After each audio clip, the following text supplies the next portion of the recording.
So my original intention for today's video was to compare the Fast and the Furious franchise with Mission Impossible franchise, basically the do's and don'ts of action movies, comparing one franchise that excels with another franchise that just barely skirts by. But then Amazon Prime came out with the Adam Eve special, and well, what can I say?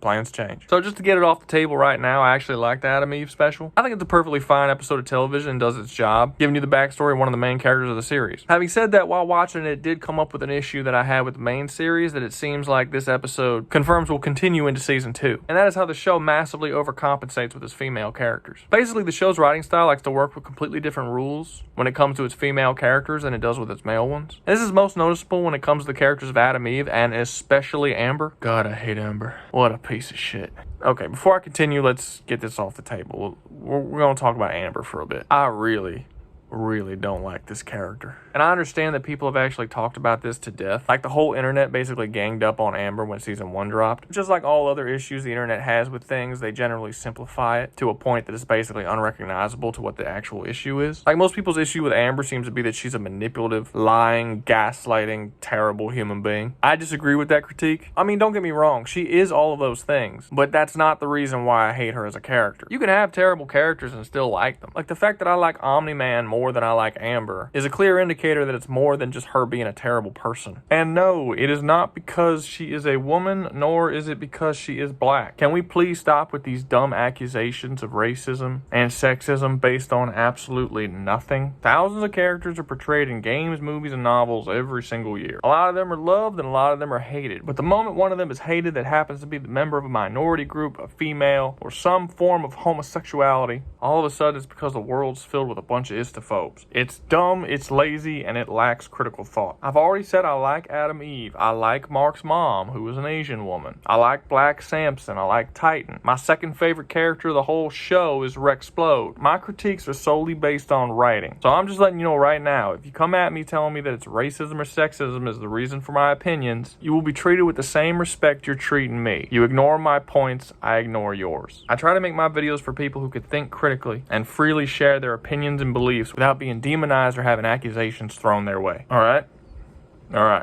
What's the matter? You want me to justify Splode being my second favorite character? Okay. Splode is one of the most flawed characters in the entire series. He's incredibly arrogant, he's mean to just about everybody, he cheats on his girlfriend, he's loud, he's obnoxious, and he's generally just a very unlikable character. So I can see how it would be odd for me to say that he's my second favorite character in season 1. And seeing how I'm going to spend a good portion of this video shitting on Amber, it makes sense that I would have to justify that claim a bit. And for me, it's really pretty simple. While Rex has all kinds of flaws and issues with his character, he also has several very admirable traits. So I'll go on a bit of a tangent and talk about it. I'm not going to go on a full analysis of his character, but I'll give you a couple of things here and there. Now, his two biggest and most obvious flaws is 1, he's kind of a prick, and 2, he cheats on Eve. When Rex initially meets Monster Girl, he believes that she's just a little girl, not actually a grown woman in a little girl's body like she really is. He proceeds to make fun of her for being a little girl and laughs at how ridiculous it is that she can even be on the team. This is a pretty horrible way to treat a child, and it's very clearly a flaw of his character. But after she proves him wrong by beating the ever-loving shit out of him, not only does he not hold a grudge, but he actually gains some amount of respect for her after that, treats her kindly, jokes with her, and completely changes his attitude towards her for the rest of the show. Now, if you were to read this on paper, you would think that this is probably because he's too scared to say anything to her, because she beat the crap out of him. But no, he's actually shown to be very fearless. At no point in all season 1 does he ever show genuine fear against any of his enemies, despite the fact that many of his enemies are considerably stronger than him. He's quite courageous in that way. And the fact that he doesn't hold a grudge to Monster Girl after being humiliated in front of so many people actually shows a good bit of maturity on his part. He didn't respect her and didn't believe that she belonged to the team. And after she proved that she did to him, he treated her well. Was he an asshole? Yes. And does him suddenly correcting his behavior make the shitty behavior okay? No, but the ability to not hold a grudge, especially for someone who assaulted as well as humiliated you in front of a big group of people, shows that while he's arrogant and very cocky, he doesn't have that much of an ego. He's capable of letting things go, moving on, and growing. And this is consistent in season 1. After he gets really jealous that Eve has been hanging around Mark and believes that Eve is cheating on him, he goes off and has sex with Duplicate. When he gets caught cheating, he lashes out at Eve and shouts at her for cheating on him with Mark, which she didn't do. Now, the stereotypical asshole boyfriend would again hold a grudge about this whole thing. He'd be toxic and awful to her for the rest of the season. But Rex doesn't do that. Rex is legitimately remorseful for his behavior and genuinely wants to get back with her and treat her right. When he puts together this whole apology thing to try and get her back and she rejects him, he doesn't get mad at her. He accepts that he messed up and allows her to move on. He understands that he ruined this relationship and wasn't going to make it Eve's problem. And later on in the season, when Eve is clearly distraught about something, he's the first one to go and try and comfort her. And there's no indication that he's doing this to try and get back on her good graces. He legitimately cares for her and is just trying to comfort her. He's not a very toxic person. While again, he has a lot of bad traits. Jealous, arrogant, rude,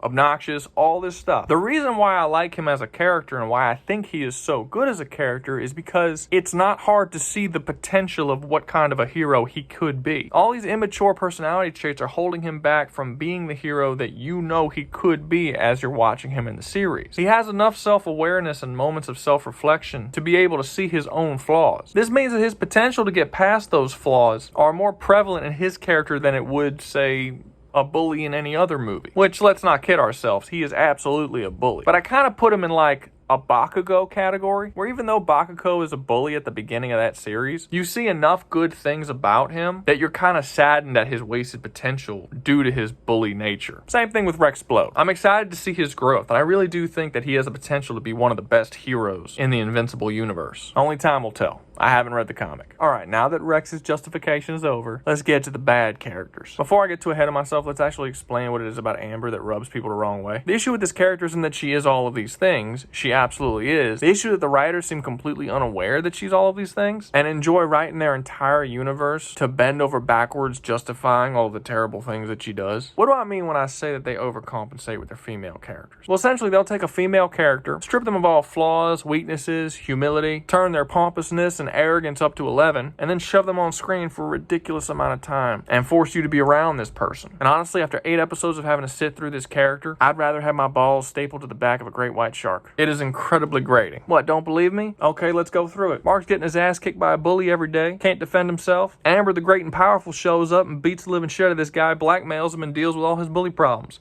because she's so awesome. Let's not forget, after that, we're going to volunteer at a homeless shelter because Amber's so kind and great. Isn't she so kind and great, everybody? Goes on a date with Mark, talks about building schools for the schoolless. Asks Mark where he's been, he talks about going to Mount Everest because he flew there with his dad. She starts asking super specific questions in great detail. Why? Because she climbed Mount Everest too, with only her teeth. Oh, distraction, look, there's some boxes. Of course Amber knows exactly where these boxes come from because she's been to the country that makes them. Isn't she so cultured? Isn't she so great? Do you like her yet? Inspires Adam Eve, a literal superhero, into doing humanitarian work. Even superheroes are inspired by her very presence. Isn't she inspiring? Don't you like her? Isn't she? Isn't she? Her and Mark go to visit colleges for the day, and she reveals to Mark that she's going to join the social justice program. Oh man, isn't she so considerate? Isn't she so kind? Isn't she so great? Do you like her yet? Do you? Do you? Mark decides to finally do right by her and reveal his secret identity to her. But oops, too slow. Mark Einstein over here already figured that shit out weeks ago. Isn't she so smart, guys?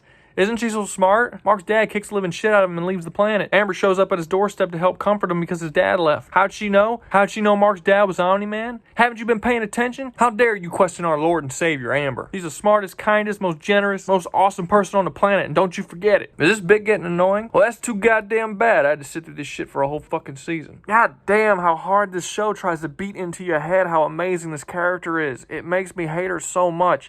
And the thing is that she's not even humble. She's so pompous about it. This feels like a self-insert fan fiction that they just shoved in the middle of this professionally done show. And the awful thing is that she's not even as good of a person as the show thinks she is. While Mark and her are looking at colleges, they get attacked by this cyborg guy. It's a whole thing. Don't worry about it if you haven't seen the show. Mark has to go change into his costume and then come back and save Todd. Not Todd and Amber. Amber would have been fine. She's perfect. But after saving Todd, Amber says this. The hell did you go? I ran for help. I tried to get security, but there wasn't anyone. Lying piece of Wait, shit. no. This isn't what it looks like. You took off. You left us here with that thing. Amber, no. That's not what happened. You said you wanted to start over. You said that. You promised. Even Eve vouched for you. And then you do this? Eve was wrong about you. So was I. Okay, this is reasonable. In her mind, she was there with Mark, and Mark just bailed on her, and then this random superhero came and saved their lives. By this perspective, Mark seems like a coward. Totally understandable reaction from her. So what happens next? I know you're a superhero. You know? You know? I'm not an idiot. I figured it out weeks ago. Then why are we fighting? We're fighting because you lied to me. You made me feel stupid and unimportant. It's a secret identity. And because you don't trust me. I'm trusting you now. Oh my god. I mean, it's cute you think that's enough. Wait. Hold up. Okay, so what was all that bull about abandoning you? Why did you even say that? If you knew that he was invincible the whole time, what was the point of you saying all this? Was it because you're a manipulative, horrible person who just wanted to make him feel like shit for no reason? Because that's what it looks like. Look, these two scenes don't go together. There's only two ways to read this. Either one, she's gaslighting the shit out of Mark, lying and manipulating him, or she's lying about knowing that he was a superhero to make herself look smarter. Neither of these options make her look like a particularly good person. Now, none of this actually bothers me, because like I said, you can have flawed characters. I have no issue with that. If you want to make Amber a manipulative, toxic girlfriend, I can get behind that entirely. My issue is that the show thinks that she's not. Later in the show, both Todd and Adam Eve, the only friends we know that Mark has in the whole series, tell him that he was wrong in this situation. There is no justification for her behavior in these scenes. The only defense that I've heard anyone give for her actions here are by saying that Mark lied to her and he's worse. And all I have to say to that is,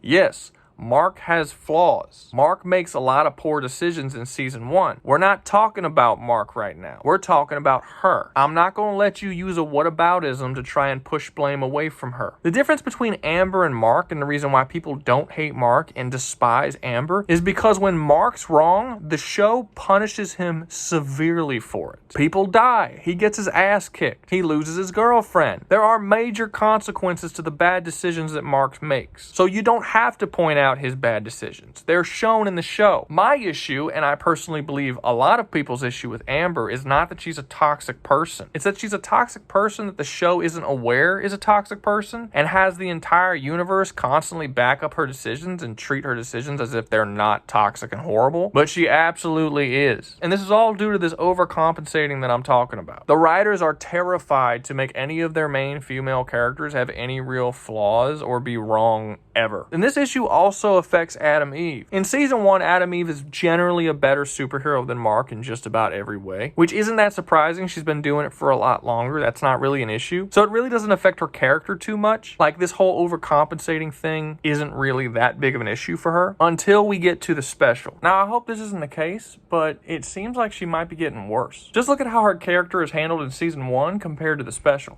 That was my first big fight. Okay. Explains a lot. Still, not bad for a rookie. Are you kidding?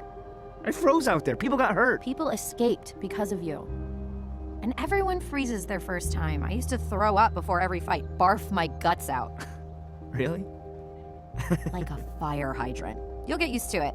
The fights, not the barfing. This is a really nice scene. It shows humility and kindness on Eve's part, while also helping with Mark's doubt and insecurities about his own capability as a superhero. It shows the audience that Mark isn't a failure, that this superhero game is actually really hard, and it takes time and experience to be able to do it properly. It really humanizes Eve and makes the relationship between these two believable. The problem is that when her backstory is shown in the special, nothing she says here is actually in there. It's her first fight ever, she's outnumbered and overpowered, and she fights as if she's been doing it for years, with complete mastery over her powers and fighting style. I mean, it's not like she does it easily or anything, but this whole story about her freezing and throwing up before the fight is nowhere to be seen. So did the writers just forget about this story, or was Eve lying here? And I really hope that this is just an oversight and not an indication of them overcompensating yet again. So there's this really poor writing decision that keeps happening with female characters in Hollywood productions, where male characters will have arcs that they have to go through, right? So their arc will be internal. There's a flaw within them that they need to overcome and change about themselves so that they can overcome the challenges that the story presents. Mark has to overcome internal issues. He has to alter his thinking and his mindset in order to become a better hero. This is normal and what most superheroes have to go through. Tony Stark, Spider-Man, Hulk, Punisher, Batman, Superman, you name it. They all have to overcome some sort of mental block. I mean, damn, even Captain America, like the perfect person, has to occasionally compromise his ideas in order to better live in this new world that he's been thrusted into. But Adam Eve does not have this. She has no character arc. Her special episode should be showing her coming into her own as a hero, starting off with some kind of flaw that makes it difficult for her to become a hero, and then overcoming that flaw in order to come into her own. But she doesn't do this. Instead, what the story is about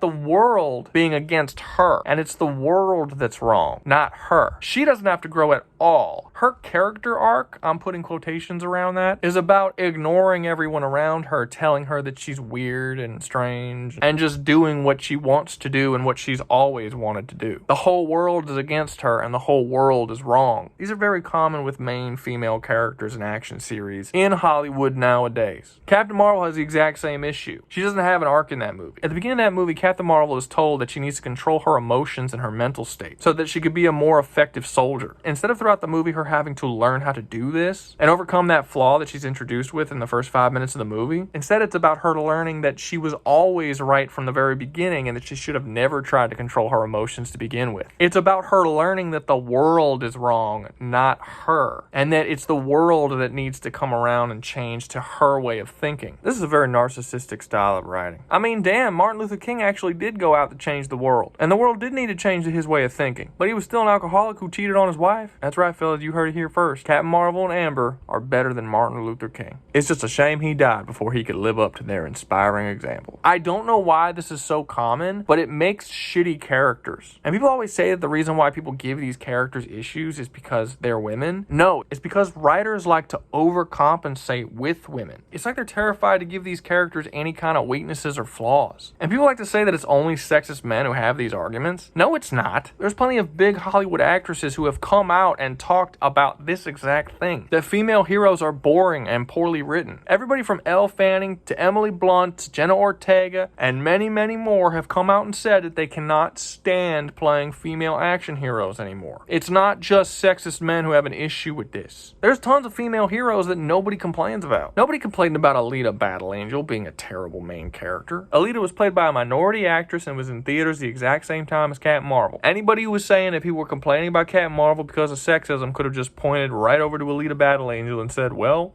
we're not complaining about that. So clearly there's something wrong with your hypothesis. Look, basically to get to the point of this video, I imagine many others were hoping that in season 2, the writers would correct this flaw and begin writing their female characters with a little less of a Jesus complex. But the Adam Eve special kind of showed me that they're really not, and they're going to continue writing it this way. And that really sucks because this is a damn good show. I can name so many characters that are just phenomenally written. Omniman, Robot, Cecil. There's a very large percentage of the supporting cast that I can just take any one of them and make a 30-minute analysis video on their personality, psychology, and character. That's a sign of a well-written character in a great series. And there's a lot of female characters in this show that I like and have great potential to be a well-written character. Adam Eve and Monster Girl being standouts here. I just don't want this overcompensation that invests Amber to spread to the other characters that I like. Once Amber eventually inevitably gets written off the show, I don't want to start seeing storylines with Adam Eve and Monster Girl where they're just these flawless, perfect beings who can never do wrong and become pompous assholes. I want them to be interesting, well-written, three-dimensional characters, like this show clearly has the capability of doing. Anyway, season 2's coming out pretty soon. I'll probably end up making a video on it. I'm usually of the mind that season 2 makes or breaks a show, so now I'm just eagerly anticipating if this show's gonna be as great as I think it could be, or fail as badly as so many others before it. Anyway, y'all have heard enough from me. Remember to like, subscribe,